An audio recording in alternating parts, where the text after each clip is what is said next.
السلام علیکم، بسم اللہ الرحمن الرحیم، نحمد و نصلی علی رسول الکریم۔ سورہ بقرہ کے 18 مرکزی موضوعات میں سے ہمارا 14واں مرکزی موضوع ازدواجی عائلی احکامات ہے۔ اس کے 2 حصے اور 12 ضمنی موضوعات ہیں۔ ان میں سے 11واں ضمنی موضوع ہے نکاح کے بعد بغیر طلاق اور مہر کے کیا مسائل ہیں۔ یہ آیت نمبر 236 اور 237 سے ماخوذ ہے۔ 4 نکات ہیں، صرف ان کو تسلی سے دیکھیں۔ پہلا نقطہ یہ ہے 236 میں سے کہ اگر ہاتھ نہ لگایا ہو یا نہ مہر مقرر ہوا تو مرد اپنی حیثیت کے مطابق عورت کو گوشت دے۔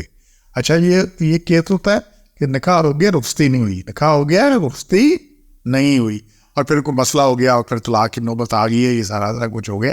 تو اللہ نے 236 میں کیا حکم دیا ہے کہ بڑی واضح اللہ نے یہاں بات کی ہے، کچھ گناہ نہیں تم پر کہ اگر طلاق دو تم عورتوں کو اس وقت کہ ان کو ہاتھ بھی نہ لگایا ہو اور نہ مقرر کیا ہو ان کے لیے کچھ مہر، ان کو کچھ خرچ دو، قدور والے اپنے موافق اور تنگی والے اپنے مطابق، جو خرچ کے قاعدہ کے موافق ہے۔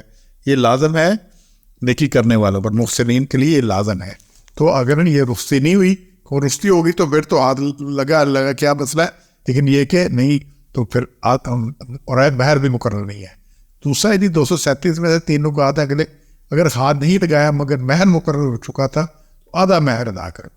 پہلے میں مہر بھی مقرر نہیں تھا اور رخصتی بھی نہیں ہوئی، دوسرے میں رخصتی نہیں ہوئی لیکن مہر مقرر ہو چکا تھا، پھر اللہ نے کیا 237 میں پھر کیا کرو، آدھا مہر کرو۔ تو ان کے لیے مہر لازم ہو کہ اس کا آدھا جو مقرر کر چکے ہو، یہ ہاتھ لگانے سے پہلے اگر یہ ہوگی طلاق تو پھر کیا ہے۔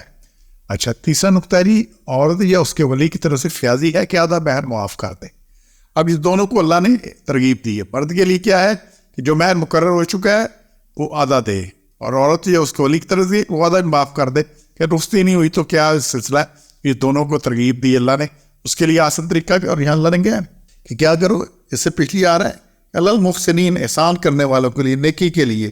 تو یہ نیکی کیا بہتر طریقہ کیا ہے کہ کچھ بڑھ کے کرو۔ تو مرد کیا کرے، وہ آدھا مہر دے، اور عورت والے کیا کرے، وہ آدھا بھی معاف کر دے، ٹھیک ہے نا، تاکہ وہ۔ اور چوتھا نقطہ خاوند کی طرف سے فیاضی ہے کہ آدمی مجھے پورا مہر ادا کرے، اور اگر ادا کر چکا ہے تو واپس نہ لے۔ اب مزید اللہ نے کیا آدھا تو دینا ہی دینا ہے، اس میں آدھا تو دینا ہی دینا ہے، کہ عمدہ کہ اللہ نے حکم دیا ہے لاؤن فریضۃ فنصف ما فرضتم، یہ فرض ہے کہ وہ آدھا مہر لازمی دے۔ اب 237 میں کیا ہے، عورت کے لیے کیا ہے، وہ جو آدھا اس کو ملنا ہے وہ معاف کر دے، اور خاوند کی طرف سے فیاضی کیا ہے کہ وہ آدھے کے لیے پورا ادا کرے، اس کو آدھا تو فرض ہے پورا ادا کرے۔ تو یہ کتنا اچھا سلسلہ ہے۔ اگر یہ طلاق کی صورت میں بھی اللہ نے کیسے آسان طریقے سے کہا کہ تعلقات رہیں، چیزیں بنیں، لڑائی جھگڑے نہ اور پھڑنا ہو، یا عدالتوں میں کہ باقی ساری باتیں آپ کے سامنے ہیں۔ تو یہ مسائل کا پتہ ہونا چاہیے، چیزوں کلیئر ہو جائے، اور مسائل تو ہم خود پیدا کر لیتے ہیں، احکام کا پتہ ہونا چاہیے اللہ نے کیا حکم دیا ہے، یہ بڑا یہاں کلیئر ہے۔ 12واں ضمنی موضوع ہے بیوہ کے مسائل۔ کیا آیات 240 اور 41 میں سے بیوہ کے یہاں پہ اللہ نے حکم دیا 1 سال تک نان نفقہ کی وصیت کرے۔ جو بندہ فوت ہو رہا ہے تو کیا وصیت کرے، 1 سال کے لیے، اور پھر متعلقہ عورتوں کو بھی نان نفقہ دو۔ اللہ نے 241 میں کہا ہے۔ یہاں یہ چیز کلیئر کر لیں، یہاں پہ یہ حکم ابتداء اسلام میں نازل ہوا تھا شروع میں، کہ مرتے وقت مرد اپنی بیویوں کے متعلق ایسی وصیت کر جائیں، بعد میں جب بیوہ کی مطلب یہ پہلے تھا نا، بعد میں جب بیوہ کی عدت 4 ماہ 10 دن مقرر ہوگی اور آیات میراث کی روح سے خاوند کے ترجمہ میں سے بیوہ کا حصہ مقرر کر دیا گیا تو اس آیت کا حکم منسوخ ہو گیا۔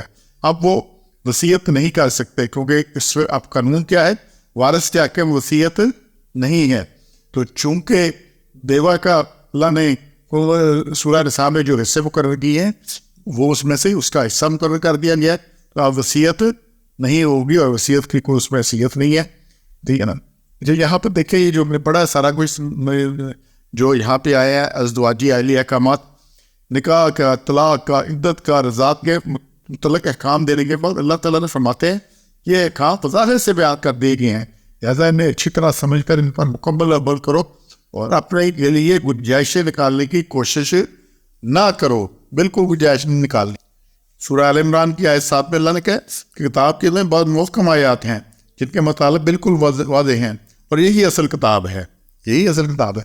ابھی ہم نے جتنے نکاح کے، طلاق کے، عدت کے، جتنے بھی مسائل دیکھیں، بڑی کلیئر ہے کس صورت میں کیا کیا کرنا ہے، کس صورت میں کیا نہیں کرنا، کیا کچھ ہے، تو مکمل عمل کرنا ہے، اور پورے دل جمی کے ساتھ، اخلاص کے ساتھ عمل کرنا ہے۔ یہ کوئی راستے نہیں ڈھونڈنے کہ یہ جو کرے گا اللہ کے ساتھ مسئلہ ہے اس کا، تو اللہ نبڑ لے گا اس سے، سبحان ربک رب العزت عما یصفون، والسلام علی المرسلین، الحمد للہ رب العالمین۔